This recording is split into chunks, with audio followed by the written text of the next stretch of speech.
I opened my sister gift. So, since wala nga kaming Christmas party and regaluhan sa college, so, yun ang ko ng regalo ng kapatid ko, yes. So, yung mga regalo niya is more on pagkain.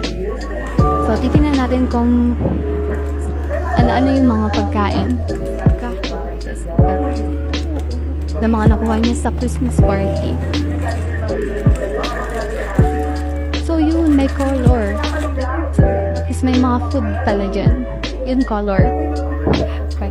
May color, may mga food, may pastillas. So, yun, mga biskwit. So, hati daw kami dyan, sabi niya.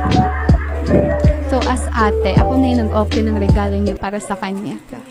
Sarap.